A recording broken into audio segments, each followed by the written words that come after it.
Allahu Allahu Allahu Allah Allahu Allahu Allahu Allah Allahu Allahu.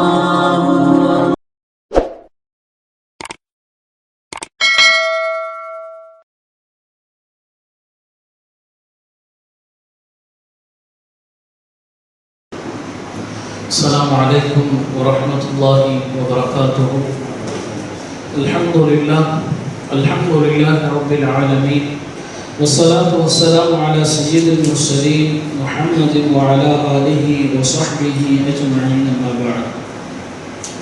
فأعوذ بالله من الشيطان الرجيم، بسم الله الرحمن الرحيم. وما بكم من نعمة فمن الله ثم إذا مسكم الضر فإليه تجأرون. صدق الله المولانا العظيم. எல்லா புகழும் அல்லாஹ்வுக்கே உரித்தாகட்டுமாக. அவருடைய சாந்தியும் சமாதானமும் அன்பும் அருளும் ஈடேற்றமும் கண்மணி நாதர் உத்தம நபி தூதர் அஹ்மது முஸ்தபா முஹம்மது முஸ்தபா ஸல்லல்லாஹு அலைஹி வஸல்லம் அவர்களின் மீதும், அவர்களின் வழிகாட்டுதலை பின்பற்றி நடந்து கொண்டிருக்கின்ற மேலும் நடக்கியிருக்கின்ற நல்லடியார்கள் அத்துணை பேரின் மீதும், இங்கே குழும் இருக்கின்ற நம்மவர்களின் மீதும் அல்லாஹ்வின் பேரருளும் பெரும் கருணையும் என்றென்றும் எப்பொழுதும் நின்று நிலவட்டுமாக. ஆமீன். அல்லாஹ்வின் நல்லடியார்களே, சூரத்து நஹலை தினந்தோறும் அதனுடைய விளக்க உரைகளை பார்த்து வந்து கொண்டிருக்கின்றோம். பல்வேறு விஷயங்களை சூரத்து நஹல் நமக்கு தொடர்ந்து பாடம் நடத்தி கொண்டே இருக்கின்றன. அல்லாஹ் சுப்ஹானஹு வ தஆலா இந்த குர்ஆனுடைய வகுப்புகள் பல்வேறு விஷயங்களை நாம் கற்குவதற்கான வாய்ப்புக்காக அல்லாஹ் சுப்ஹானஹு வ தஆலா ஏற்படுத்தியிருக்கின்றார். இப்படி இன்றைக்கு நம்முடைய விளக்க உரைக்கான வசனம் 51. وَقَالَ اللَّهُ لَا تَتَّخِذُوا إِلَٰهَيْنِ اثْنَيْنِ إِنَّمَا هُوَ إِلَٰهٌ وَاحِدٌ فَإِيَّايَ فَارْهَبُونِ وَلَهُ مَا فِي السَّمَاوَاتِ وَالْأَرْضِ وَلَهُ الطِّينُ وَالصِّبَابُ أَفَغَيْرَ اللَّهِ تَتَّقُونَ. அல்லாஹ் சுப்ஹானஹு வ தஆலா நேற்றைக்கு அந்த முஷ்ரிக்கீன்களுடைய சில விஷயங்களையும், அதே போல முஹாஜிரீன்களை குறித்து, அதே நேரத்தில் அல்லாஹ் சுப்ஹானஹு வ தஆலா தன்னுடைய வேதனை எப்படியெல்லாம் தாமதப்படுத்தி கொண்டிருக்கின்றான் போன்ற விஷயங்களை நேற்றைக்கு பார்த்தோம். அல்லாஹ் சுப்ஹானஹு வ தஆலா இப்பொழுது மீண்டும் தெளிவுபடுத்துகின்றான். அல்லாஹ் கூறுகின்றான், லா தத்தகிது இலாஹைன் இஸ்னைன். இங்கே தமிழாக்கத்திலே இரண்டு தெய்வங்களை ஏற்படுத்திக் கொள்ளாதீர்கள் என்று தமிழாக்கம் செய்திருக்கின்றார்கள். லா தத்தகிது இலாஹைன் இஸ்னைன், இரண்டு தெய்வங்களை ஏற்படுத்திக் கொள்ளாதீர்கள். ஆனால் இதற்கு நேரடியாக இரண்டு தெய்வங்கள் என்பதனை விட அரபுகளுக்கு ஒரு பழக்கம் இருக்கின்றது. எப்படி என்று சொன்னால், நம்ம தமிழ்ல சொல்லுவோம்ல, சும்மா விளையாட்டுக்கு சொல்லும் போது சுலைமானா கிளைமானா, இப்படி பேரை மாற்றி மாற்றி ஆயிஷாவா காயிஷாவா, அந்த மாதிரி சும்மா நம்மளுடைய பேச்சு வழக்கில் சில வார்த்தைகளை நாம் இப்படி சொல்லுவோம். அது ஒரே அர்த்தம் தான், அதுக்குன்னு ஒரு தனி அர்த்தம் இல்லை, அதே அர்த்தம் தான். இப்படி பல வார்த்தைகள் நம்ம தமிழ்ல பேசுவோம். அதே போலதான் அரபுகளும் உறுதியாக சில வார்த்தைகளை சொல்வதற்காக அதனை இரண்டாக பயன்படுத்துவார்கள். எனவே இலாஹைன் இஸ்னைன் என்று சொன்னால் இரண்டு தெய்வங்களை நீங்கள் எடுத்துக்கொள்ள வேண்டாம் என்று தமிழாக்கம் செய்யப்பட்டிருந்தாலும் கூட, நீங்கள் அல்லாஹ்வை விடுத்து வேறு எந்த தெய்வங்களையும் எடுத்துக்கொள்ளக்கூடாது. அல்லாஹ்வை விடுத்து வேறு எந்த தெய்வங்களையும் உங்களுக்கான வணக்கத்திற்குரியவனாக நீங்கள் எடுத்துக்கொள்ள கூடாது என்பதனைத்தான் அல்லாஹ்வின் நல்லடியார்களை நாம் இந்த இடத்தில் விளங்க வேண்டும். அதே நேரத்தில் இதனை நாம் நேரடியாக இரு தெய்வங்களை எடுத்துக்கொள்ள வேண்டாம் என்று அல்லாஹ் சுப்ஹானஹு வ தஆலா சொல்வதை நேரடியாக எடுத்தாலும் கூட அதனையும் முஃபஸ்ஸிரீன்கள் தகும் என்றுதான் சொல்கின்றார்கள். காரணம் என்னவென்று சொன்னால், பொதுவாக முஷ்ரிக்கீன்களை பொறுத்த வரைக்கும் இரு தெய்வ கோட்பாடு என்று அவர்களுடைய கொள்கையில் மிக தெளிவாக இருக்கின்றது. எப்படி? படைப்பதற்கு அவர்கள் ஒரு கடவுளை வைத்திருப்பார்கள், அதே போல அழிப்பதற்கு ஒரு கடவுளை வைத்திருப்பார்கள், இல்லையா? செழிப்பாக்குவதற்கு அவர்களுக்கு அதற்கென்று ஒரு கடவுளை வைத்திருப்பார்கள். வறுமையை வறட்சியை ஏற்படுத்துவதற்கு ஒரு கடவுளை வைத்திருப்பார்கள். அருள்களை புரிவதற்கு ஒரு கடவுளை வைத்திருப்பார்கள். கஷ்டத்தில் ஆக்குவதற்கு, அவர்களுக்கு தண்டனை வழங்குவதற்கு ஒரு கடவுளை ஏற்படுத்தியிருப்பார்கள். இப்படி முஷ்ரிக்கீன்களை பொறுத்தவரைக்கும் இந்த இரு கடவுள் கொள்கை, ஆக்குவதற்கு ஒருவன், அழிப்பதற்கு ஒருவன், இப்படி இந்த இரு கடவுள் கொள்கையான வழிபாடு என்பது முஷ்ரிக்கீன்களிடம், அது இன்றைக்கும் நம்மோடு வாழ்ந்து கொண்டிருக்கக்கூடிய இந்த இந்துக்களுடைய இந்த கொள்கைகளை நாம் காண முடியும். இந்த இரு கடவுள் கோட்பாடு என்பதன் அல்லாஹ் சுப்ஹானஹு வ தஆலா இந்த இடத்திலே சொல்கின்றான், அல்லாஹ்வை விடுத்து வேறு எந்த ஒரு தெய்வங்களை நீங்க என்ன பண்ணக்கூடாது, ஒருபோதும் வணங்கவே கூடாது. வணக்கத்திற்குரியவன் அல்லாஹ் சுப்ஹானஹு வ தஆலா மட்டும்தான். அவனை விடுத்து வேறு எந்த ஒரு தெய்வமும் இந்த உலகத்திலே வணக்கத்திற்குரியவன் என்று சொல்வதற்கு வேறு எந்த ஒரு வஸ்துவும் அதற்கான தகுதியை பெறுவதற்கு இல்லை. அல்லாஹ் மட்டும்தான் உங்களுக்கான வணக்கத்திற்குரியவன் என்று அல்லாஹ் சுப்ஹானஹு வ தஆலா சொல்கின்றான். அல்லாஹ் பல்வேறு இடங்களில் இந்த ஆயத்துக்களை கூறுகின்றான். சூரத்துல் முஃமின் ஒரு இடத்துல சொல்றான், மத்தஹத அல்லாஹு மின் வலதி வ மா கான மஅஹு மின் இலாஹி இதல் லதஹப குல்லு இலாஹின் பிமா خلق வல அலா பஅதுஹும் அலா பஅத் சுப்ஹானல்லாஹி அம்மா யசிஃபூன். சூரத்துல் முஃமின்ல சொல்றான், ஒரு கால் அல்லாஹ்வுக்கு குழந்தைகளோ அல்லது பல்வேறு கடவுள்கள் இருந்துருச்சுன்னு சொன்னா என்ன இருக்கும், இந்த உலகம் அவர்களுக்கு உண்டான போட்டி போட்டு தான் ஒரு செயலை செய்யறேன், நீ ஒரு செயலை செய்யன்னு சொல்லிட்டு இன்றைக்கு பார்க்கிறோமா இல்லையா? சாதாரணமாக இன்றைக்கு ஒரு நாட்டினுடைய அதிபராக இருக்கக்கூடியவர்கள், பல்வேறு அதிபர்கள் இருக்கின்றார்கள். ஆனால் ஒவ்வொரு நாட்டினுடைய அதிபர்கள் இப்படி இருக்கும் பொழுது இவன் தன்னுடைய வல்லமை நிரூபிப்பதற்காக இவன் செய்யக்கூடிய சேட்டைகள், அல்லது மற்ற அதிபர்கள் தன்னுடைய வல்லமையை நிரூபிப்பதற்காக அவர்கள் செய்யக்கூடிய செயல்கள். அல்லாஹ் சுப்ஹானஹு வ தஆலா இந்த இடத்திலே சொல்றார், இப்படி பல்வேறு கடவுள்கள் இருந்திருந்தான்னு சொன்னா இந்த உலகம் நாசமாகி இருக்கும். அவர்கள் தோன்றிய செயல்களை செய்து இந்த உலகத்தை நாசமாக்கி இருப்பார்கள் என்று அல்லாஹ் சுப்ஹானஹு வ தஆலா ஒரு இடத்துல சொல்றார். மற்றொரு இடத்துல அல்லாஹ் சுப்ஹானஹு வ தஆலா சொல்றார், குல் லவ் கான மஅஹு ஆலிஹத்துன், அல்லாஹ்விடத்தில் வேறு தெய்வங்கள் இருந்திருந்தால் இதல் லவஜகவு இலா தில் அர்ஷி சபீலா, அப்படியான தெய்வங்கள் ஒருபோதும் இல்லை. அப்படி ஒரு கால் இருந்திருந்தால் அல்லாஹ்வுடைய வல்லமையை பார்த்து அல்லாஹ்வை நெருங்குவதற்காகத்தான் அது முயற்சி செய்திருக்கும். அது தன்னை தெய்வம் என்று ஒருபோதும் சொல்லி இருக்காது என்று அல்லாஹ் சுப்ஹானஹு வ தஆலா இப்படி சொல்கின்றான். இன்னும் சில இடத்தில் அல்லாஹ் சுப்ஹானஹு வ தஆலா சொல்கின்றான், லவ் கான ஃபீஹிமா ஆலிஹத்துன், பல தெய்வங்கள் இருந்திருந்தால் லஃபஸததா, இந்த உலகம் என்பது முற்றிலும் நாசமாகி போயிருக்கும் என்று அல்லாஹ் சுப்ஹானஹு வ தஆலா பல்வேறு இடத்தில், இன்னும் ஒரு இடத்தில் அற்புதமாக சொல்கின்றான். அந்த அரபு மக்களுக்கு இந்த குர்ஆன் இறங்கியதற்கு ஏற்றார் போல மிக தெளிவாக ஒரு அடித்தட்டு மக்களும் கூட தௌஹீதை மிக அழகாக விளங்குவதற்கு அல்லாஹ் சுப்ஹானஹு வ தஆலா சூரத்து ஸுமரிலே சொல்கிறார், தரபல்லாஹு மஸலன் ரஜுலன் ஃபீஹி ஷுரகா முத்தஷாக்கிஸுன் வ ரஜுலன் ஸலம லிரஜுல் ஹல் யஸ்தவியானி மஸலா. ஒரு அடிமை இருக்கின்றான், அந்த அடிமைக்கு பல எஜமானர்கள் இருக்கின்றார்கள். ஒரு அடிமை இருக்கின்றான், அந்த அடிமைக்கு பல எஜமானர்கள் இருக்கின்றார்கள். அப்பொழுது அந்த அடிமை இந்த எஜமான் சொல்ற வேலையும் செய்யணும், அந்த எஜமான் சொல்ற வேலையும் செய்யணும், எல்லா எஜமானையும் திருப்திப்படுத்தணும். இந்த எஜமானுக்கான காரியம் செய்யும் பொழுது அந்த எஜமான் கோபித்துக் கொள்ளக்கூடாது. அந்த எஜமான் பிடிக்காத செயல்கள் இந்த எஜமானுக்கு பிடித்த செயல்களாக இருக்கும். அப்ப அந்த அடிமையினுடைய வாழ்க்கை எப்படி இருக்கும்? ஒரு திருப்தியாக இருக்குமா? ஒரு நிம்மதியான சூழலில் அந்த அடிமை தன்னுடைய வாழ்க்கையை கழிக்க முடியுமா? நிச்சயமாக முடியாது.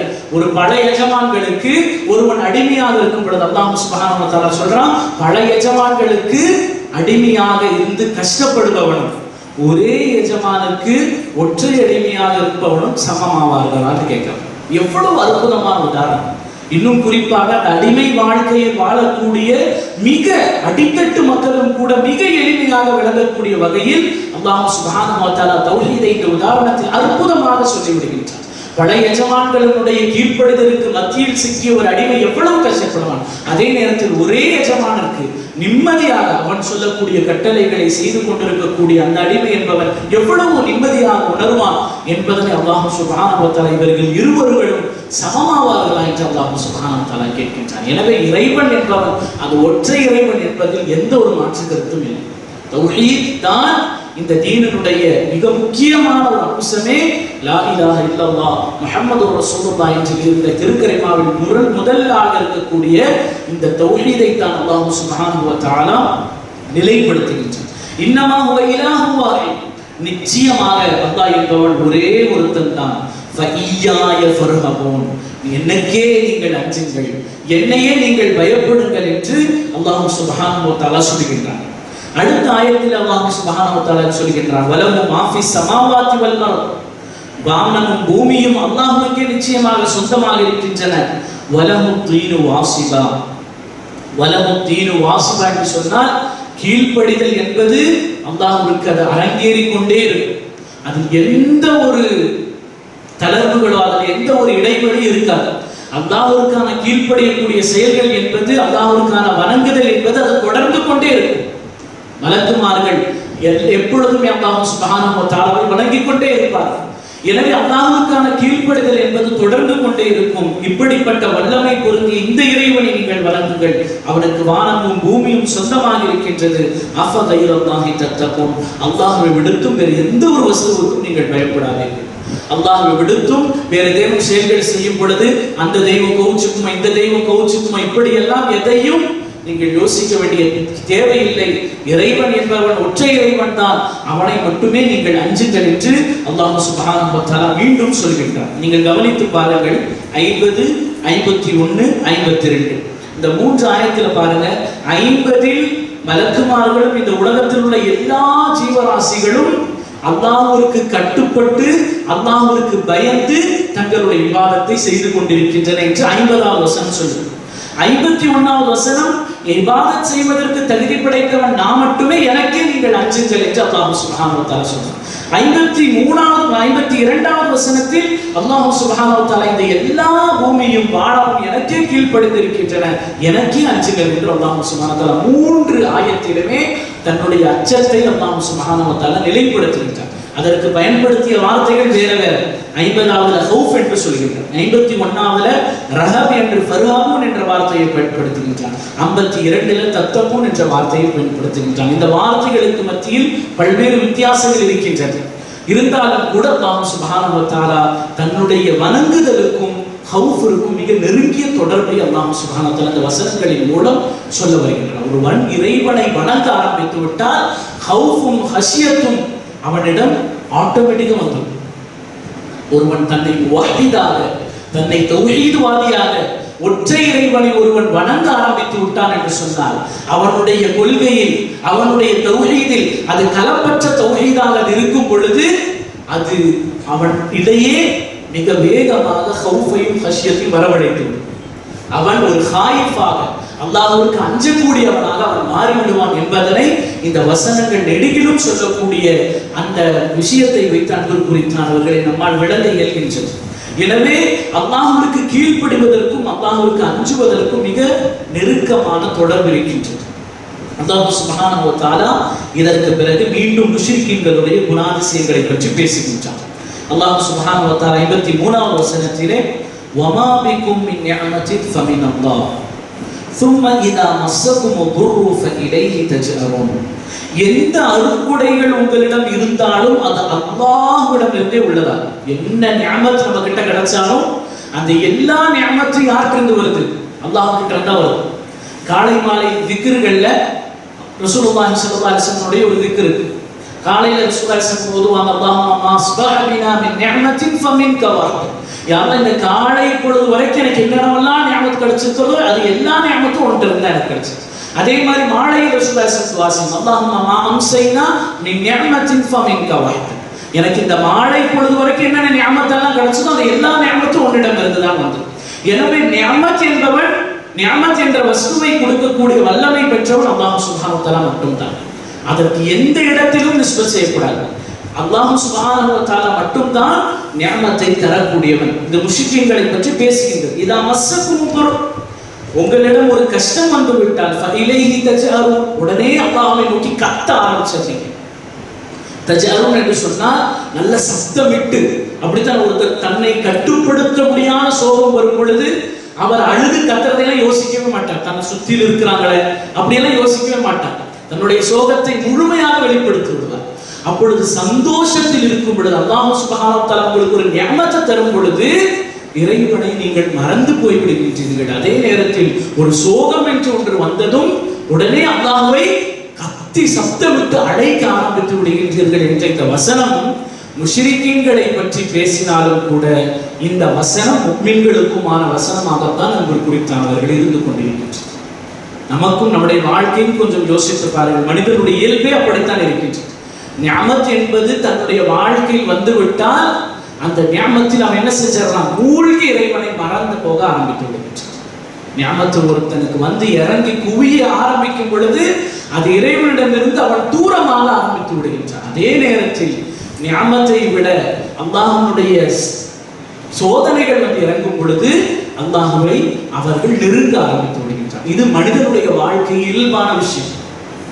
அதனால்தான் முத்தகீன்கள், அல்லாஹ்வை மிக உறுதியாக நம்பக்கூடிய மூக்கினீன்கள், யகீன்வாசிகள் அவர்கள் இப்படி சொல்லுவார்களாம். அவர்களுக்கு ஏதாவது ஒரு பிரச்சனை நடந்துருச்சுன்னு சொன்னா, ஏதாவது ஒரு பிரச்சனை நடந்துருச்சுன்னு சொன்னா உடனே அவங்க அல்லாஹ்வை புகழ ஆரம்பிச்சுவாங்க. ஏதோ ஒரு நியமத்தை அல்லாஹ் அவங்ககிட்ட இருந்து பறிச்சு விட்டான், அல்லது ஏதோ ஒரு கடுமையான கஷ்டம், தான் விரும்பக்கூடிய ஏதோ ஒரு பொருளை அல்லாஹ் அவர்களிடமிருந்து பறித்து விட்டான் என்று சொன்னால் உடனே அவங்க மகிழ்ச்சியாக ஆரம்பித்து விடுவார்களாம். சொல்லுவார்களாம், தக்கர்த்தனி விக்கையாரம், யாப்பா உன்னை நீ என்னை நினைவுபடுத்திட்ட, நீ இருக்கிறாய் என்பதனை யாப்பா எனக்கு நினைவுபடுத்தி விட்டாய். அது நியமத்து தான், நீ கொடுத்த நியமத்தை நீ எடுத்துக்கொண்டாய்.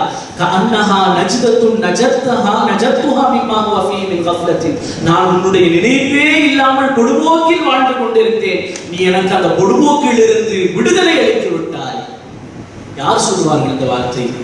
அல்லாஹ்வை உறுதியாக நம்பக்கூடியவர்கள் தங்களுடைய வாழ்க்கையில் தனக்கு விருப்பமான பொருட்கள் பறிக்கப்படும் பொழுது அவர்கள் உடனே தங்களுடைய வாய்களில் இந்த சொற்கள் வருமாம், யா அல்லாஹ், நீ உன்னை எனக்கு ஞாபகப்படுத்தி விட்டாய்.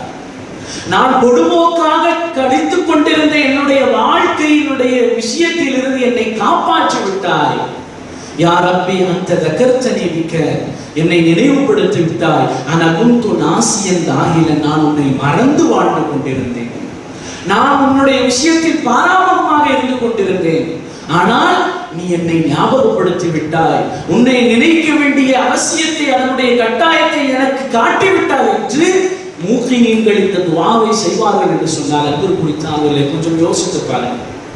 எனவேதான் நல்லடியார்கள், இறைவனுடைய நெருக்கத்தை விரும்பக்கூடியவர்கள் எல்லாம் தங்களுடைய வாழ்க்கையில் நியமத்தை விரும்பியதை விட அவர்கள் சோதனைகளை அதிகமாக விரும்பினார்கள். ஏன்? அந்த சோதனைகள் மட்டும்தான் இறைவனை நெருங்க செய்கின்றன. சோதனை வந்துவிட்டால் தான் நம்முடைய கண்கள் தானாக கண்ணீர் வடிக்கின்றன. ஏந்தாத கைகளும் கூட உறுதியோடு வானத்தை நோக்கி ஏந்தப்படுகின்றது. நம்முடைய தொழுகைகள் கொஞ்சம் கூட்டப்படுகின்றது. நம்முடைய நினைவுலைகள், திக்ருகள் என்று சொல்லக்கூடிய அந்த நேரங்கள் கொஞ்சம் அதிகப்படுத்தப்படுகின்றது. நம்முடைய துஆக்களுடைய நேரங்கள் விசாலப்படுத்தப்படுகின்றது. எப்படி இதெல்லாம் நடக்குது? எனக்கான ஒரு கஷ்டம் வரும் பொழுது, எனக்கான ஒரு சோதனை வரும் பொழுதுதான் மனிதனுடைய இயல்பு என்பது அன்பு குறித்தானவர்கள் இப்படித்தான் இருந்து கொண்டிருக்கின்றது என்பதனை உலமாக்கள் சொல்றாங்க. அதனால்தான் அல்லாஹ் இந்த இடத்துல சொல்றாங்க, இந்த வமாபிக்கும் நியமத்தின் ஃபமினல்லாஹ், உங்கள்ட்ட என்ன நியமத் வந்தாலும் அது என் புறத்திலிருந்து தான் வந்தது. ஆனால் உங்களுக்கு அதே நேரத்தில் அப்ப என்னை நினைவு கூறுவது கிடையாது, எனக்கு நினைவு கூறுவது கிடையாது. ஆனால் உங்களுக்கு சோகம் வந்து விட்டால் என்னை சப்தமிட்டு நீங்கள் அழைக்கின்றீர்கள் என்று அல்லாஹ் சுப்ஹானஹு வ தஆலா சொல்லுகின்றார். ரசூலுல்லாஹி ஸல்லல்லாஹு அலைஹி ஹதீஸிலே குதுஸிலே இப்படி சொல்லுவாங்க, மின் இபாதி மன் துஹிப்பு, அல்லாஹ் சுப்ஹானஹு வ தஆலா சொல்றானா, நான் சில அடியார்களை நேசிக்கின்றேன், நான் நேசிக்கக்கூடிய அடியார்களுக்கு ஃபஅனா உபதலீஹிம், நான் அவர்களை சோதிப்பேன். எதற்கு? நான் அற்புதமாக சொல்கின்றார், லியகூலு யா ரப், யாரென்று அவர்கள் சப்தமிட்டு அழைப்பதற்காக நான் நேசிக்கக்கூடிய அடியார்களுக்கு சோதனை செய்வேன். எதற்கு சோதனை? அவனை கஷ்டப்படுத்துவதற்காக அல்ல, அவனை சங்கடப்படுத்துவதற்காக அல்ல, அவனை குழப்ப செய்வதற்காக அல்ல, யாரும் என்று அவன் மனதார என்னை அழைக்க செய்வதற்காக நான் சோதனை தருகின்றேன் என்று அல்லாஹ் சுப்ஹானஹு வ தஆலா ஹதீஸிலே குதுஸிலே சொல்கிறார் என்று சொன்னால் அன்பு குறித்தானவர்களே, அல்லாஹ் சுப்ஹானஹு வ தஆலா சோதனை என்பது, இது போன்ற அசாதாரண காலங்கள் என்பது அல்லாஹ்விடம் நம்மை மீள வைப்பதற்காகத்தான் அல்லாஹ் சுப்ஹானஹு வ தஆலா இது போன்ற அசாதாரண சூழ்நிலைகளை ஏற்படுத்துகின்றார். எனவேதான் முஃமின்களுடைய வாழ்க்கையில் என்பது சபர் என்பது மிக அத்தியாவசியமான விஷயம். அதனால தான் ரசூலுல்லாஹி ஸல்லல்லாஹு அலைஹி வஸல்லம் சொன்னாங்க, எனக்கு முஃமின்களை பார்த்தால் ஆச்சரியமாக இருக்கின்றது. இதா அஸாபஹு சர்ராஹு, அவனுக்கு ஏதாவது நல்லது நடந்துருச்சுன்னா ஷக்கர, அவன் அல்லாஹ்வுக்கு நன்றி செலுத்தி விடுகின்றான். அதுவும் அவனுக்கு ஃபக்கான கைரன் லஹு, அவனுக்கு அது நல்லதா போயிருது. وَإِذَا أَصَابَهُ ضَرًّا, அவனுக்கு ஏதாவது கஷ்டமோ சோதனைகள் நடக்கும்போது فَصَبَرَ, அவன் பொறுமையாக இருக்கின்றான். ஃபக்கான கைரன் லஹு, அதுவும் அவனுக்கு கைரா போயிருது. இப்படி சூழ்நிலைகளை நடுநிலைமையாக ஒருத்தன் கையாளுகின்றான் என்று சொன்னால் அதனுடைய ஆற்றலை அல்லாஹ் முஃமின்களுக்கு தான் கொடுத்திருக்கின்றான். சோகத்தில் அவன் இறைவனை வெறுத்து விட மாட்டான், சந்தோஷங்களில் இறைவனை மறந்தும் விட மாட்டான். இப்படி நடுநிலைமையான வாழ்க்கையில் தான் ஒரு முஃமினுடைய சராசரி வாழ்க்கை என்று குறித்தானவர்கள் இப்படித்தான் இருக்கணும். எவ்வளவு சந்தோஷப்படுகின்றோமோ நம்முடைய வாய் தானாக அல்ஹம்துலில்லாஹ்னு சொல்லும். எவ்வளவு கஷ்டங்கள் இருக்கின்றனோ, எவ்வளவு கஷ்டங்கள் இருந்தாலும் இன்னா லில்லாஹ் என்ற வார்த்தையை நம்ம சொல்லியிருக்கோம். இப்படி சந்தோஷத்தில் இறைவனை மறக்கவும் கூடாது, அதே நேரத்தில் சங்கடத்தில் இறைவனை மறுக்கவும் கூடாது. இதுதான் முஃமினுடைய வாழ்க்கையின் தாரக மந்திரம் என்று குறித்தார். எனவேதான் அல்லாஹ் சுப்ஹானஹு வ தஆலா இந்த இடத்திலே சொல்கின்றார். உலமாக்கள் இன்னொரு ஆயத்தில் முஃபஸ்ஸிரீன்கள் இப்படி சொல்கின்றார்கள், வலகத் அர்ஸல்னா இலா உம்மமின் மின் கப்லிக ஃபஅഖذناهم بالبأساء والضراء لعلهم يتضرعون. அல்லாஹ் சுப்ஹானஹு வ தஆலா சூரத்துல் அன்ஆம்ல 42வது வசனமாக இந்த வசனத்தை சொல்றான்.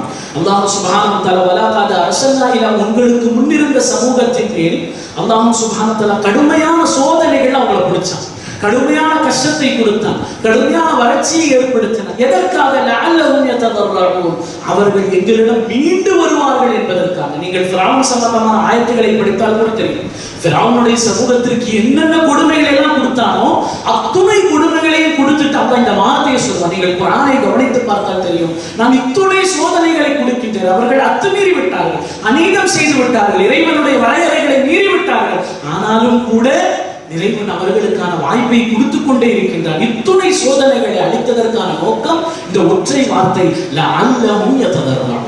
எப்படியாச்சும் அவங்க என்கிட்ட மீண்டு வந்துட மாட்டார்கள், எப்படியாவது அந்த நபர்கள் என்னிடம் மீண்டு வந்த மாட்டார்களா என்ற இந்த ஒற்றை நோக்கத்திற்காகத்தான் அல்லாஹ் சுப்ஹானஹு வ தஆலா சோதனைகளை ஏற்படுத்துகின்றான் என்று இந்த வசனத்திலே அல்லாஹ் சுப்ஹானஹு வ தஆலா தொடர்ந்து சொல்கின்றார். வாய்ப்பு இருந்தால் கட்டாயம் எடுத்து பாருங்கள். சூரத்துல் அன்ஆமிலே 42 43வது வசனத்திலே அல்லாஹ் சுப்ஹானஹு வ தஆலா சொல்றான், நான் முன்னிருந்த சமூகத்தை எல்லாம் இப்படி சோதனையால் பிடித்தேன்.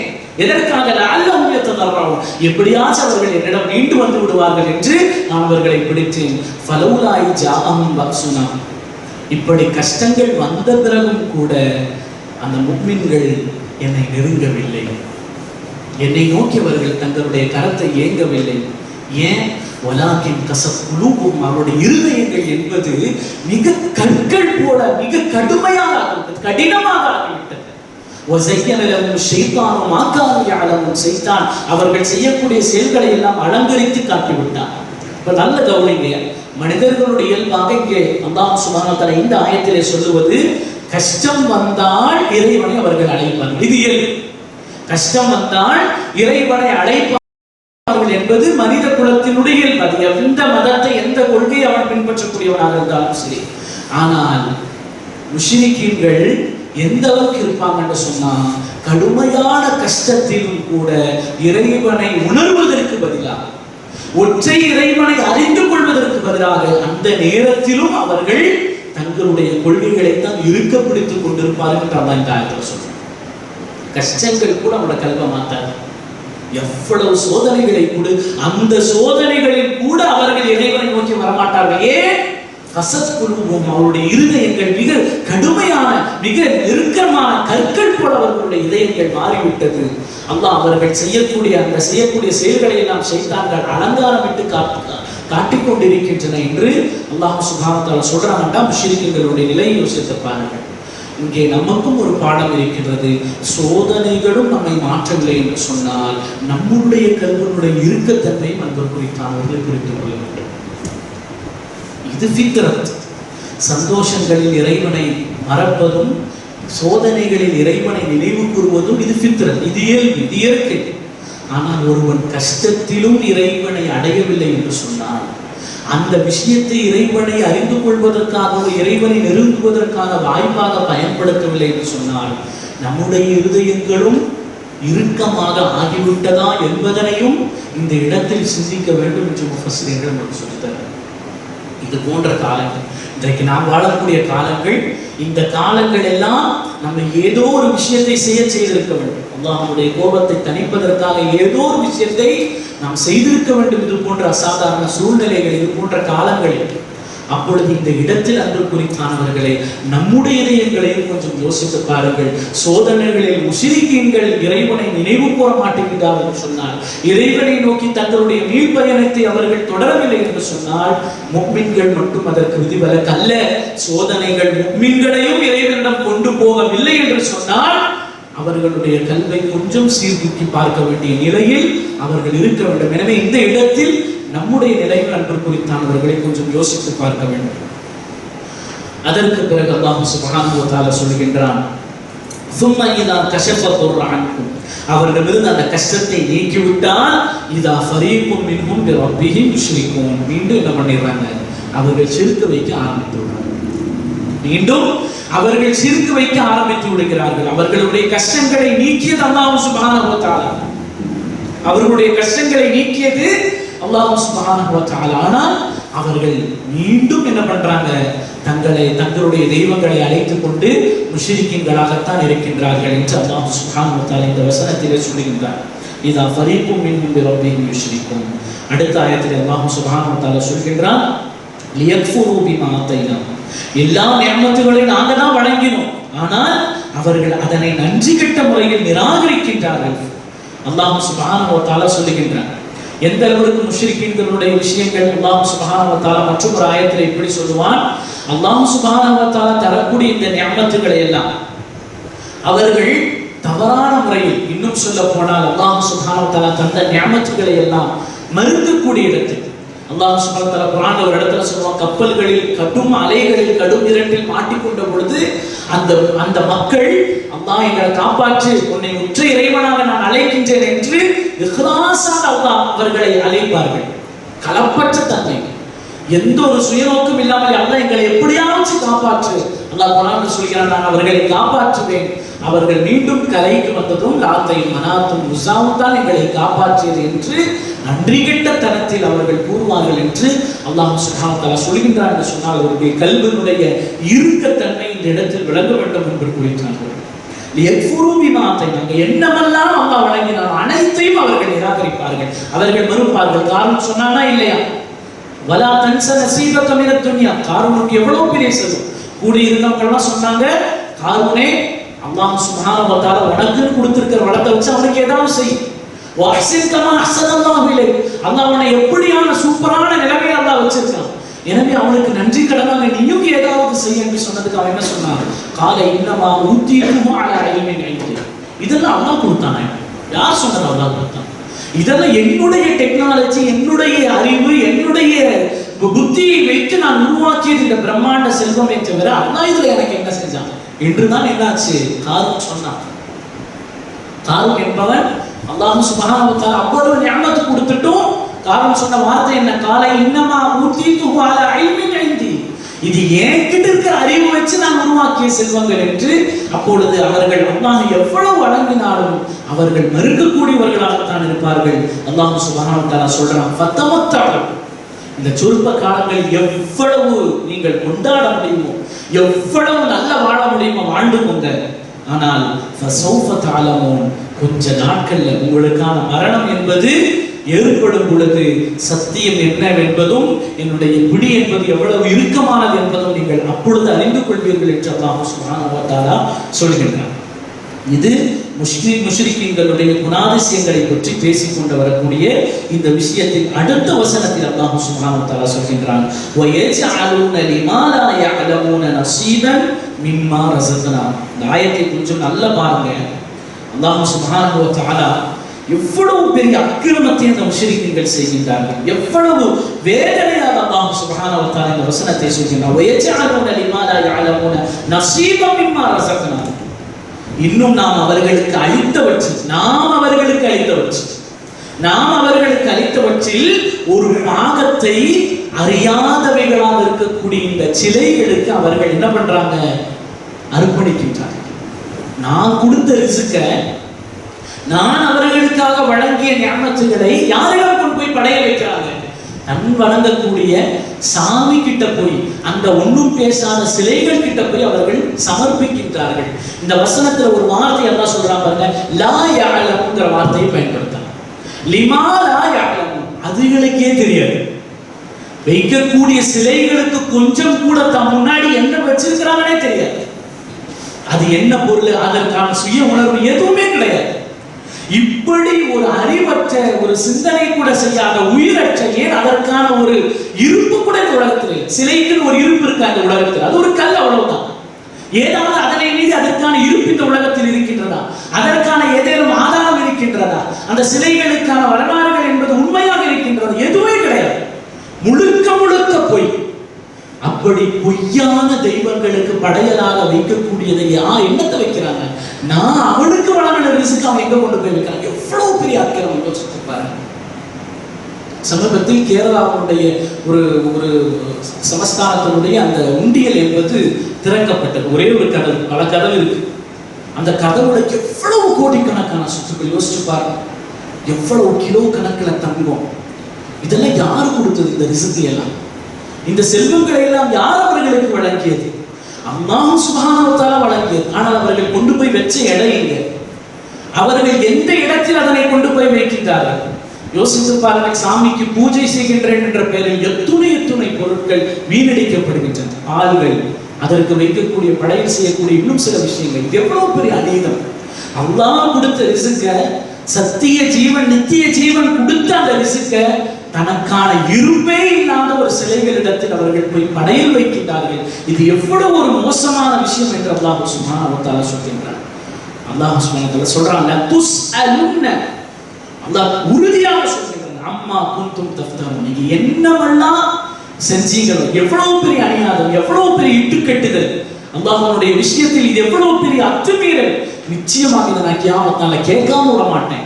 இதையெல்லாம் நான் என்ன பண்ண மாட்டேன், நிச்சயமாக நான் கேட்காமல் விட மாட்டேன் என்று அல்லாஹ் சுப்ஹானஹு வ தஆலா சொல்கிறார். அப்பொழுது யோசித்து பாருங்கள் அன்பிற்குரியவர்களே, அல்லாஹ் சுப்ஹானஹு வ தஆலா வழங்கிய ரிஸ்க், ஆனால் அவன் போய் வைக்கக்கூடிய இடம் என்ன? தனக்கான இருப்பே இல்லாத சிலைகளுக்கு அவன் படையலாக வைக்கின்றான் என்று சொன்னால் அவனுடைய புத்தி எவ்வளவு மோசமான புத்தியாக இருக்கின்றது. தான் அல்லாஹ் சுப்ஹானஹு வ தஆலா அவனுக்கான சுய அறிவை வழங்கியும் கூட அதனை சற்றே கூட பயன்படுத்தாமல் எவ்வளவு ஒரு மோசமான நிலையில் அதனை பயன்படுத்திக் கொண்டிருக்கிறான் என்பதற்கு அன்பிற்குரியவர்களே, இது முதலாவதாக. அல்லாஹ் சுப்ஹானஹு வ தஆலா வழங்கியது அல்லாஹ் அல்லாதவற்றுக்கு அவன் படையல் வைக்கிறான், முதல் கொள்கை. இரண்டாவது கொள்கை அல்லாஹ் சொல்றான் பாருங்க, வயஜஅலூன லில்லாஹில் பனாத், அவர்கள் அல்லாஹ்விற்கு பெண் மக்களை ஏற்படுத்துகின்றார்கள், பெண் பிள்ளைகளை ஏற்படுத்துகின்றார்கள். அல்லாஹ்வுக்கு பெண் குழந்தைகள் இருக்கின்றன. பெண் குழந்தைகள்னா மலக்குமார்களை சொன்னாங்க.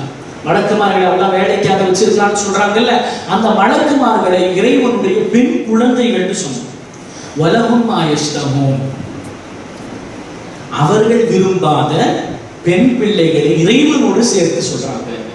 அரபு சமூகம் பெண் பிள்ளைகளை நடத்த கதை நம்மளுக்கு தெரியுமா இல்லையா? பெண் பிள்ளைகளை எவ்வளவு மோசமாக நடத்தினார். அரபுகளை பொறுத்த வரைக்கும் பெண் பிள்ளைகளை பிடிக்கவே பிடிக்காது. பெண் பிள்ளை பிறந்தால் அது கேவலம், அது இழிவு, அந்த சமூகத்தில் அவனால் வாழவே முடியாது. அப்ப நீ இப்படி இழிவாக கேவலமாக கருதக்கூடிய ஒரு படைப்பை இறைவனோடு இணைக்கிறியா? அல்லாஹ் சுப்ஹானஹு வ தஆலா கேக்குறான், வயஜஅலூன லில்லாஹில் பனாத், அல்லாஹ்வுக்கு பெண் குழந்தைகள் இருக்குன்னு சொல்ற, ஆனா நீ அதை விரும்ப மாட்டேங்கிற. வலஹும் மா யஷ்தஹூன், நீ அதனை விரும்ப மாட்டேங்கிற. நீ விரும்பாத பெண் பிள்ளைகளை இறைவனோடு சேர்த்து பேசுகின்றாயா என்று அல்லாஹ் சுப்ஹானஹு வ தஆலா கேட்ட பிறகு அல்லாஹ் சுப்ஹானஹு வ தஆலா அடுத்து சொல்றான், அந்த பெண் பிள்ளையை அந்த சமூகம் வைத்திருந்த நிலைமையை வர்ணிக்கின்றான். அல்லாஹ் சுப்ஹானஹு வ தஆலா சொல்றான், வ இதா புஷ்ஷிர அஹதுஹும் பில் உன்ஸா, அவர்களுக்கு பெண் குழந்தைகளை குறித்து ஏதேனும் நன்மாராயம் கூறப்பட்டால், புஷ்ஷிர என்ற வார்த்தையை தான் சொல்றான், குட் நியூஸ், நற்செய்தி சொல்லப்பட்டால், குழந்தை பிறப்பது என்பது நற்செய்தி. அதற்கு அல்லாஹ் சுப்ஹானஹு வ தஆலா அப்படியே சொல்றான், ஒரு குழந்தை பிறந்தது, பெண் குழந்தை பிறந்தது என்று நற்செய்தி கூறப்பட்டால், வல்ல வஜ்ஹுஹு, அவனுடைய முகம் அப்படி கருத்தது, அதனை தாங்க இயலாமல், அந்த இழிவையும் அதனை உள்வாங்க இயலாமல் அவனுடைய முகம் என்பது சோகத்தால் அப்படி சுருங்கி விடுகின்றது. வல்ல வஜ்ஹுஹு முஸ்வத்தன் வ ஹுவ கதீம், அவனுக்கு அவ்வளவு ஆத்திரம் வருது. அந்த ஆத்திரத்தை கதீம் என்று சொன்னாலே அப்படி பல்ல கடிச்சு அவன் உள்வாங்கிக்கான். அப்போ அந்த பெண் குழந்தை பிறந்த செய்தியை கேட்டால் அவன் எப்படி உணர்கின்றான்? முதலாவதாக அவனுக்கு மிகப்பெரிய ஒரு கஷ்டமாக, மிகப்பெரிய ஒரு இழிவாக அதனை உணர்கின்றான். இரண்டாவதாக அவனுக்கு கடுமையான கோபம், அதை உள்வாங்கிக்கவே முடியல. அதனை அவனால் உள்வாங்கவே முடியல. எந்த அளவுக்கு எத்தவாராமினல் கௌமி மின் சூயிமா புஷ்யரதி, எதை கொண்டு நன்மாராயம் கூறப்பட்டதோ அதனை தீயாக கருதி அதனை கெடுதிக்காக தன் சமூகத்தாரை விட்டு ஒளிந்து கொள்கிறான். பார்த்தா எல்லாரும் கேட்பாங்க, எப்ப உனக்கு என்ன குழந்தை பிறந்துச்சு, ஆண் குழந்தையா பெண் குழந்தையா எல்லாரும் கேட்பாங்க இல்லையா? அவங்க கேட்கிறவங்களுக்கு பதில் சொல்லணும் என்று சொல்லி அந்த விஷயம் நடந்தக்கூடாதுங்கிறதுக்காக ஊரை விட்டே போயிடுவாங்க. ஏதோ இடத்துல ஆளில்லா இடத்துக்கு போயிடுவாங்க, கொஞ்ச நாள் கழிச்சு வருவோம் என்று சொல்லி. அது அவ்வளவு ஒரு கேவலமாக, அந்த சமூகத்தில் பெண் குழந்தை பிறப்பது என்பது அவ்வளவு இழிவாக, அவனுக்கு மிகப்பெரிய சோகமாக, அதே நேரத்தில் அவனுக்கு தாங்கிக் கொள்ள முடியாத ஆத்திரமாக, பிறரிடம் சொல்லக்கூட முடியாத அளவுக்கான வெட்கி தலைக்குனிமை ஏற்படுவதனால் அவன் ஊரை விட்டே தனியா போயிடுவான். எத்தவாறு சொன்னா தனியா போயிடுறது, தனிமையில் போய்விடுவது. அவன் யாராச்சும் பார்த்தா நம்ம அந்த விஷயத்தை சொல்லணும்னு சொல்லிட்டு எந்த அளவுக்கு இழிவாக கருதி இருக்கின்றார்கள் பாருங்கள் நண்பர் குறித்தானவர்களே. அப்போ அல்லாஹ் சுப்ஹானஹு வ தஆலா இன்னும் சொல்றான், அயும்சிகுஹு அலா ஹூனி, என்னது அந்த சமூகத்தாரை விட்டு ஒளிந்து கொள்கிறான், அதை இழிவோடு வைத்துக் கொள்வதா? ஒன்னா அந்த பெண் குழந்தையை வாழ விட்டா வாழ்க்கை முழுக்க வெக்கம் கேட்டு வாழணும்.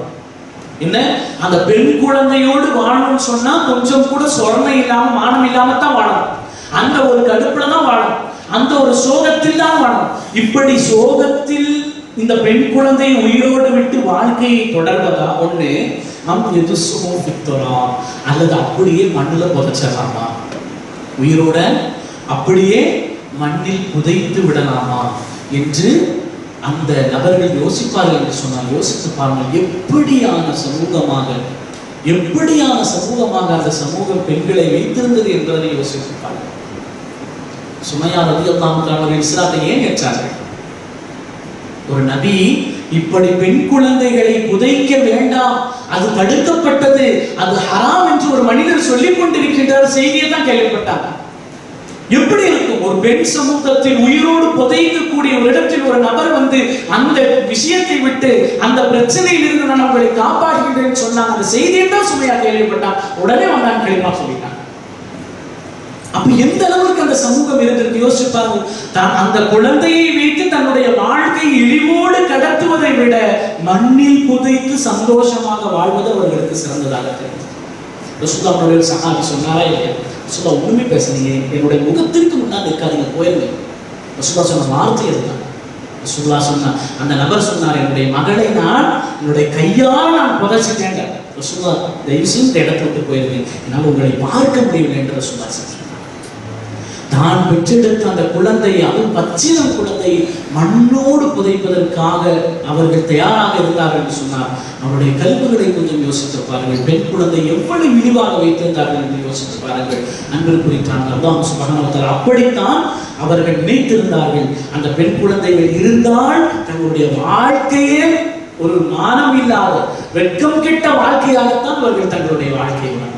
அந்த சமூகத்தில் தான் ரசூலுல்லாஹி ஸல்லல்லாஹு அலைஹி வஸல்லம் அவர்கள் குர்ஆன்ல அல்லாஹ் ஆயத்தை இறக்கினான். இது போன்ற ஆயத்துகளை இறக்கி பி ஐயி தம்பின் குத்திலத், ஒரு எந்த பெண் குழந்தை மண்ணில் புதைக்கப்பட்டுச்சோ, எந்த பாவத்திற்காக அது புதைக்கப்பட்டுச்சு நம்ம கேள்வி கேட்காம விட மாட்டான் என்று குர்ஆன் ஆயத்தை இறக்கினான். அந்த சமூகத்தில் பெண் விருமையை பற்றி, பெண் உரிமையை பற்றி அந்த தூதர் பேசும்பொழுது அந்த சமூகத்தில் எவ்வளவு பெரிய தாக்கத்தை அது ஏற்படுத்தி இருக்கும் என்பதனையும் அன்பு குறித்தாங்க. அப்பொழுது இப்படித்தான் ஷிர்க் என்பது இப்படியான மோசமான கொள்கைகளை அது விரிவடைஞ்சுக்கிட்டே போகும். சும்மா சாதாரணமா ஷிர்க் என்ற வார்த்தையை தயவு செய்து விலகி விடாதீர்கள். ஏதோ அல்லாஹ் முஷ்ரிக்னு சொல்றான், ஏதோ இறைவனோட சேர்த்து சில சிலைகளை வணங்கிட்டு இருக்கிறாங்க என்று ஷிர்க்குடைய வார்த்தையை குறைவாக சுருக்கமாக விளங்கிக் கொள்ளாதீர்கள். அது நீண்ட தன்னுடைய இறக்கைகளை, தன்னுடைய நாட்களை மிக வீரியமாக அது விரித்திருக்கிறது. இன்றைக்கும் நடக்குதா இல்லையா? நரபலி என்ற பெயரில் தன்னுடைய சாமியை திருப்திப்படுத்துகிற பெயர்ல தான் பெற்றெடுத்த 2 வயசு 3 வயசு குழந்தைய கொண்டு போடுறானா இல்லையா? இன்னைக்கு அவனுடைய கல்வி என்னவென்று சொல்வது என்று குறித்தான். தான் பெற்றெடுத்த பச்சிளம் குழந்தையை ஒன்றுமில்லாத, தனக்கான ஒரு இருப்பை இல்லாத ஒரு சிலைக்கு முன்னால் நரபலி கொடுக்கின்றார் என்று சொன்னால் இந்த மனிதனை என்னவென்று நாம் சொல்லுவோம். எனவே ஷிர்கினுடைய விஷயத்தை பொறுத்த வரைக்கும் அது இப்படி தன்னுடைய ஃபித்ரத்தையே தலைகீழாக, உலகத்திற்குன்னு ஒரு இயல்பு இருந்துச்சு சொன்னா உலகத்திற்கான இயல்பையே தலைகீழாக மாற்றிவிடும் ஷிர்கினுடைய விஷயம். எனவே இதெல்லாம் எங்கிருந்து வந்துச்சு? இது போன்ற கொள்கைகளுடைய பிறப்பிடம் என்ன? அவன் முஷ்ரிக்கீனாக இருக்கக்கூடிய இடத்தில் இருந்துதான் இவ்வளவு கொள்கைகளும் அவனிடமிருந்து பரவி வியாபித்திருந்தது என்று சொன்னார்கள். எனவே அன்பிற்குரித்தானவர்கள் இவ்வளவு மோசமானவர்கள் பெண் சமூகத்தை நினைத்துக் கொண்டிருந்தார்கள். அறிந்து கொள்ளுங்கள், இவ்வாறு அவர்கள் நினைப்பதெல்லாம் தீர்மானிப்பதெல்லாம் மிகவும் கெட்டது என்று அல்லாஹ் சுப்ஹானஹு வ தஆலா சொல்கிறார். அடுத்த வசனத்தில் அல்லாஹ் சுப்ஹானஹு வ தஆலா சொல்கிறார், லில்லதீன லா யுமினூன பில் ஆখিরাতি, ஆখিরাத்தை மறுமையை நம்பாதவர்கள் மஸலு ஸூ, இப்படி கெட்ட குணங்களை கொண்டவங்களா இருப்பாங்க. மறுமையை நம்பாதவர்கள், இறப்பிற்கு பிறகு ஒரு வாழ்க்கை இருக்கின்றது என்று நம்பாதவர்களுடைய குணங்கள் மோசமாகத்தான் இருக்கிறார்கள். அல்லாஹ் சுப்ஹானஹு வ தஆலா சொல்றான், அவருடைய குணங்களின் நீதத்தையோ அவர்களுடைய குணத்தின் நளினத்தையோ அவர்களுடைய குணத்தின் நல்ல விஷயங்களை நீங்கள் எதிர்பார்க்கவே முடியாது. மறுமையை நம்பாதவர்கள் நிச்சயமாக அவர்கள் தவறான குணங்கள் உடையவராகத்தான் இருப்பார்கள், தவறான தன்மையுடையவராகத்தான் இருப்பார்கள். வலில்லாஹி மஸலுல் அலா, ஆனால் உயர்ந்த தன்மையை கொண்டவன் அல்லாஹ் சுப்ஹானஹு, உயர்தரமான தன்மையை கொண்டவன் அல்லாஹ் சுப்ஹானஹு வ தஆலா. வஹுவல் அஸீஸுல் ஹக்கீம், அவன் மிகைத்தவனாக இருக்கின்றான், ஞானமிக்கவனாக இருக்கின்றான் என்று அல்லாஹ் சுப்ஹானஹு வ தஆலா சொல்லிய பிறகு அடுத்த நாள் அல்லாஹ் சுப்ஹானஹு வ தஆலா சொல்கின்றான், வலௌ யுஆஃபிருல்லாஹு நாஸ பிதுல்மி, அல்லாஹ் மட்டும் மனுஷன் செய்கிற ஒவ்வொரு அக்கிரமத்துக்கும் பிடிக்க ஆரம்பித்தால் மா தரக அலைஹா மின் தாபத்தி, ஒரு ஜீவராசி கூடியும் அல்லாஹ் சுப்ஹானஹு வ தஆலா விட்டு வைக்கிறான். அல்லாஹ்வுடைய ஹலீம் என்ற பண்பு, அல்லாஹ்வுடைய ஹலீம் என்ற பண்பு தான் நம்மை போன்ற பாவத்தில் இருக்கக்கூடியவர்களை பாதுகாத்துக் கொண்டிருக்கின்றது. அல்லாஹ் நம்மளுக்கான நேரத்தை, நம்மளுக்கான அவகாசத்தை கொடுத்து கொண்டே இருக்கின்றது.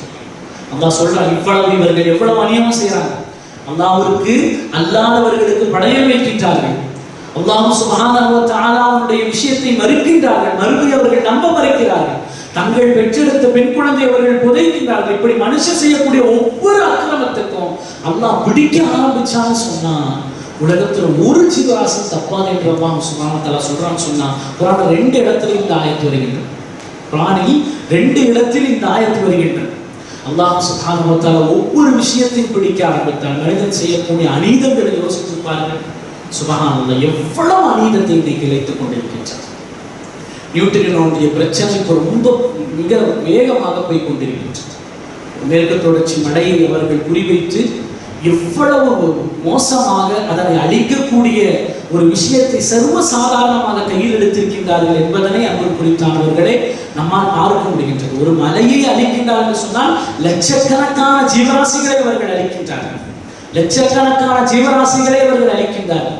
ஒரு இன்றைக்கு பார்க்கும் பொழுது ஒரு ஆச்சரியமாக போனது, அபூ ஹுரைரா ரலியல்லாஹு தஆலா அவர்கள் போன்ற பெரிய பெரிய சஹாபிகள் இந்த ஆயத்திற்கான சில விளக்கங்களாக உலமாக்கள் சொல்லுகிறார்கள். அநீதம் செய்யக்கூடியவனுடைய அநீதம் அவரை மட்டும் பாதிக்கும்னு சொல்லிட்டு ஒரு மனுஷன் அபூ ஹுரைராவுக்கு முன்னாடி சொல்றாங்க, அநீதம் செய்யக்கூடியவனுடைய அநீதம் என்பது அவனை மட்டும் தான் பாதிக்கும். உடனே அபூ ஹுரைரா சொல்றாங்க, தப்பா சொல்றேன், பனு ஆதம் செய்யக்கூடிய ஒரு தவறு என்பது கூட்டில் வாழக்கூடிய பறவைகளை கூட அது நாசமாகும். பனு ஆதம் செய்யக்கூடிய அக்கிரமங்களுக்கு கூட்டில் வாழக்கூடிய பறவைகள் கூட கஷ்டப்படும். இமாம் முஜாஹித் ரஹ்மத்துல்லாஹி இடத்துல இப்படி விளக்கம் கொடுக்குறாங்க. குர்ஆன் வசனத்திற்கு உலகத்தில் உள்ள எல்லா ஜீவராசிகளுமே அந்த காஃபிர்களுக்கு மேல சாவோடுங்கிற இமாம் முஜாஹித் அற்புதமான விளக்கம் கொடுக்குறாங்க. உலகத்தில் உள்ள எல்லா ஜீவராசிகளுமே சாவணும். ஏன்? பாவம் செய்து செய்து மனுஷன் பாவம் செய்யும் பொழுது இறைவனுடைய நிஅமத் எல்லாம் போய்கிட்டே இருக்கு. அது முக்கியமான ஒரு நிஅமத், மழையை அல்லாஹ் பறித்து விடுவான், மழையை அல்லாஹ் சுப்ஹானஹு வ தஆலா பறித்து விடுவான். அப்பொழுது இந்த உலக ஜீவராசிகளும் நம்ம கஷ்டப்பட்டுதான், நம்ம மட்டுமா மழையில கஷ்டப்படும், அந்த மழையை சார்ந்த உலக எல்லா ஜீவராசிகளுமே கஷ்டப்படும். அந்த எல்லா ஜீவராசிகளுமே சாவம், எல்லா ஜீவராசிகளுமே சாபம் விடும். அப்பொழுது அன்பிற்குரித்தானவர்களை யோசித்து பாருங்கள், இன்றைக்கு வளர்ச்சி என்ற பெயரில் இன்றைக்கு கார்ப்பரேட்டுகள் செய்யக்கூடிய அட்டூழியங்களை கொஞ்சம் யோசித்து பாருங்கள். நேற்றைக்கு சர்வதேச கடல் தினம், அப்போ ஒரு விஷயத்தை போடுறாங்க, கடலை எந்த அளவுக்கு இன்றைக்கு மனுஷன் நாசப்படுத்தி இருக்கிறான்னு சொன்னா, பசிபிக் பெருங்கடலில் ஒரு தீவை கிட்டத்தட்ட எவ்வளவோ கிலோமீட்டர் சொன்னாங்க, 24,000 கிலோமீட்டர் சரியா தெரியும், அவ்வளவு பெரிய பரப்பளவில் ஒரு தீவு உருவாயிடுச்சு. என்ன தீவு உருவாயிடுச்சு? வெறும் பிளாஸ்டிக்னாலே ஒரு தீவு. அதை கண்டுபிடிச்சவன் அந்த பிளாஸ்டிக்கை தாண்டி நீந்தி தன்னுடைய பயணத்தை மேற்கொள்வதற்கு 7 நாள் ஆச்சு. அந்த பிளாஸ்டிக் அந்த கவர்ந்து இருக்கக்கூடிய ஒரு பெரிய தீவு, அது எவ்வளவு அவன் 7 நாள் டிராவல் பண்ணிருக்கானா, அது எவ்வளவு நீண்ட பரப்பளவு கொண்டிருக்கு யோசிச்சு பாருங்க. அவ்வளவு கிலோமீட்டருக்கு என்னது? வெறும் பிளாஸ்டிக். இது எத்துணை ஜீவராசிகளுடைய சாபத்தை நம்மளுக்கு பெற்றுத்தரும். யோசிச்சு பாருங்க. எல்லா ஜீவராசிகள் எப்படி ஒரு இல்மிற்காக ஒருவன் தன்னுடைய வாழ்க்கை ஒதுக்கும் பொழுது கடலில் உள்ள மீன் கூட அந்த வரக்கத்திற்காக வாசியம் என்ற சுதாசன் சொன்னாங்கன்னா, மனிதன் அநீதம் செய்யும் பொழுது அந்த அநீதத்தினால் பாதிக்கப்படக்கூடிய அனைத்து ஜீவராசிகளும் நாங்கள் செய்யும். ஏதோ சுற்றுச்சூழலில் ஏற்படக்கூடிய மாசுக்கு நமக்கு சம்மந்தம் இல்லாத நினைக்காதீங்க. இது இறைவனுடைய ஃபித்ரத். அந்த இறைவனுடைய ஃபித்ரத் என்பது சீர்குலைக்கப்படும் பொழுது அதனுடைய சாபத்தை நாமும் சேர்ந்துதான் அனுபவிக்க வேண்டியது. யோசித்து பாருங்க. இப்போ இந்த கொரோனா வந்ததுல இருந்து இந்த மாஸ்க் இல்லையா, இந்த மாஸ்க் போட்டுட்டு ஒரு தடவை தான் பயன்படுத்தணும்னு சொன்னாங்க. இந்த மாஸ்கனுடைய குப்பை எங்க தெரியுமா கொண்டு போய் கொட்டணும்? கடல்ல தான் கொண்டு போய் கொட்டணும். டன் கணக்குல மாஸ்க் கடல்ல கொட்டணும். அதனால் அவதிப்படக்கூடிய ஜீவராசிகள் அது ஒரு பக்கம் கஷ்டப்படுகிறது. இப்படி எத்துணை விஷயங்கள் விவசாயத்தில் ஏற்பட்டது என்று சொன்னால் நாம் பசுமை புரட்சி என்று பேசுகின்றோம் இல்லையா? பசுமை புரட்சி இந்தியாவை குறித்து சொல்றோம். ஆனால் சுற்றுச்சூழல் சம்பந்தமாக பேசக்கூடியவர்கள் எல்லாம் அதனை வன்முறை என்று சொல்கிறார்கள். அது வன்முறை, அது பசுமை புரட்சி அல்ல. அது பசுமையை நாசப்படுத்துவதற்காக செய்யப்பட்ட வன்முறை. அந்த புத்தகத்தில் ஒரு விஷயத்தை எழுதுறாங்க, ஐக்கிய நாடுகளாக இருந்தாலும் சரி, எந்த நாடுகளாக இருந்தாலும் சரி, வளர்ச்சின்னு ஒரு வார்த்தையை அவன் சொல்றானா, அந்த வளர்ச்சிக்கு பின்னாடி 2 விஷயம் ஒளிஞ்சிருக்கும். ஒன்னு அடித்தட்டு மக்களை நாசப்படுத்துவான், அல்லது இயற்கையை நாசப்படுத்துவான்ங்கிற விஷயத்தை நீங்கள் விளங்கிக் கொள்ளுங்கள். இந்த 2 விஷயத்துல அவன் செய்வான். வளர்ச்சி உள்ள வந்தான் வச்சுக்கோங்களேன், முழுக்க அவன் நாசப்படுத்துவது ஒன்னா அடித்தட்டு மக்களை அப்படியே நாசமாக்கிடுவான், அல்லது இயற்கை எவ்வளவு நாசமாக்க முடியுமோ அவ்வளவு நாசமாக்கி விடுவான். இன்றைக்கு புலிகள் காப்பகம், புலிகளை காப்பது என்று இன்றைக்கு பேசு பொருளாக இருக்கின்றது. யோசிச்சிருக்கீங்களா? ஏன் புலிகளை காப்பாற்ற வேண்டும்? மற்ற விலங்கெல்லாம் இருக்கு, யானைகளுக்கும் சில காப்பகங்கள் இருக்கின்றன. சேவ் டைகர் என்ற இந்த விஷயத்தை நீங்க எங்க போனாலும் இந்த விஷயத்தை பார்க்கலாம். புலிகளை காப்போம் அப்படி எந்த ஒரு விலங்குக்கும் சொல்ல போதுவதாக இல்லை.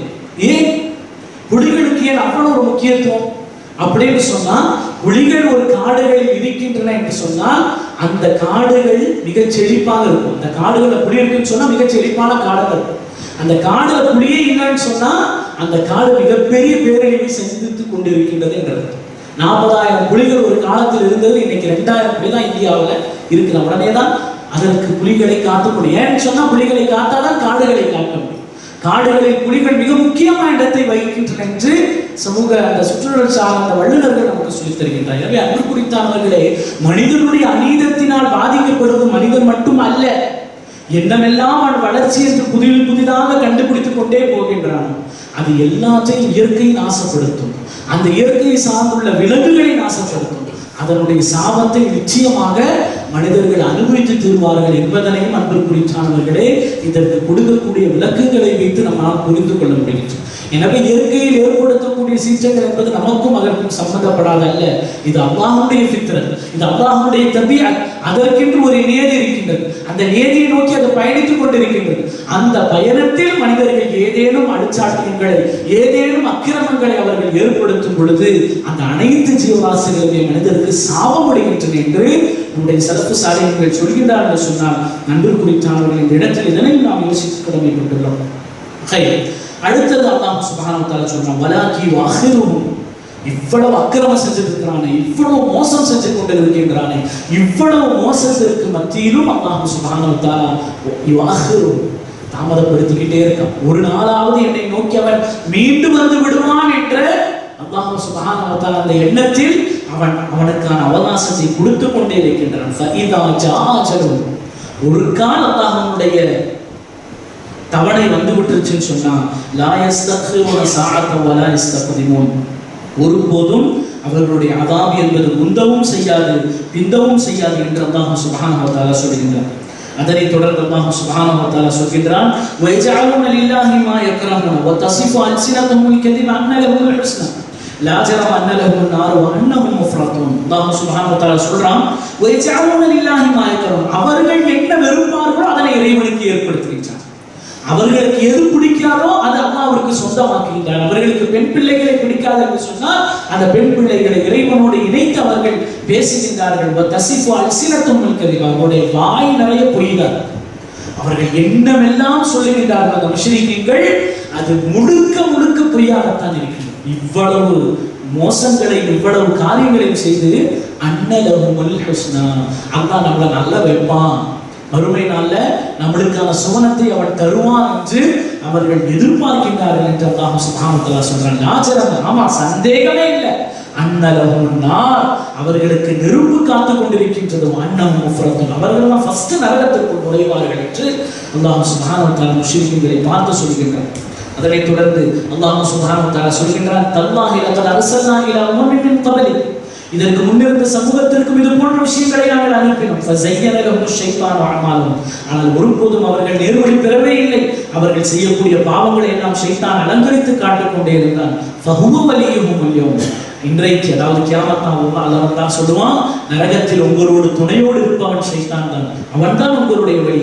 உலகும் அஸாபுன் அலீம், இன்னும் அவர்களுக்கு மிக வேதனையான மிகவும் வலித்தரக்கூடிய வேதனை அவர்களுக்கு இருக்கின்றது என்று முஷ்ரிக்கீன்களுடைய கடைசி நிலைமையை சொல்லிய பிறகு மீண்டும் அல்லாஹ் சுப்ஹானஹு வ தஆலா இந்த திருவேதத்தை பற்றி பேசுகின்றான். வமா அன்ஸல்னா அலைக்கல் கிதாப இல்லா லிதுபய்யின லஹும் அல்லதி இக்தலஃபு ஃபீஹ். அல்லாஹ் சுப்ஹானஹு வ தஆலா எவ்விஷயத்தை தர்க்கித்துக் கொண்டிருக்கிறார்கள் அதை நீ அவர்களுக்கு தெளிவாக்குவதற்காகவே, அவர்களிடம் உள்ள கருத்து வேறுபாடுகள், அவர்களிடம் உள்ள கொள்கை வேறுபாடுகளை தெளிவுபடுத்துவதற்காகவே அல்லாஹ் சுப்ஹானஹு வ தஆலா இந்த திருவேதத்தை இறக்கினான். வஹுதா வரஹ்மத்தல் லிகௌமி யுமினூன், நிச்சயமாக ஈமான் கொண்டவர்களுக்கு இந்த திருக்குர்ஆன் மிகப்பெரிய நேர்வழியாக, இந்த திருக்குர்ஆன் மிகப்பெரிய நேர்வழியாக, அதே நேரத்தில் அல்லாஹ்விடமிருந்து புறத்திலிருந்து கிடைத்த ரஹ்மத்தாக முஃமின்களுக்கு இந்த திருவேதம் இருந்து கொண்டிருக்கின்றது.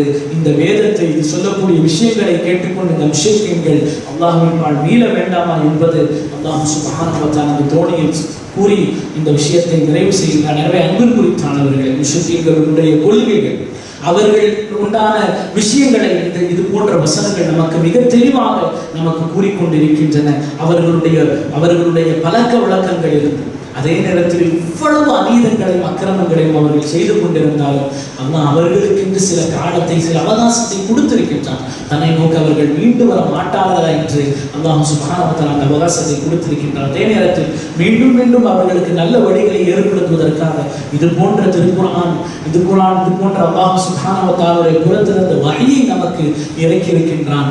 எனவே அல்லாஹ் சுப்ஹானஹு வ தஆலா இந்த வேதத்தின் மூலம் நமக்கான ஹிதாயத்தை அல்லாஹ் சுப்ஹானஹு வ தஆலா நமக்கு தந்தருள் புரிவானாக. எப்படி முஃமின்களுக்கு ரஹ்மத் என்று சொன்னாலும் இதனை கொண்டு ரஹ்மத்தை அனுபவிக்கக்கூடியவர்களாக தான் நம்மை எல்லாம் ஆட்சியது புரிவானாக. அல்லாஹ் சுப்ஹானஹு வ தஆலா எந்த விஷயத்தை எல்லாம் தன்னுடைய திருவேதத்தில் எச்சரிக்கை செய்கின்றானோ அதிலிருந்தெல்லாம் பாதுகாவல் பெற்றவர்களாக அல்லாஹ் சுப்ஹானஹு வ தஆலா நம்மை எல்லாம் ஆட்சியது புரிவானாக. ஆமீன். வாஃபிரு தஅவானா அல்ஹம்துலில்லாஹி ரப்பில் ஆலமீன். வஸ்ஸலாமு அலைக்கும் வரஹ்மத்துல்லாஹி வபரகாத்துஹு.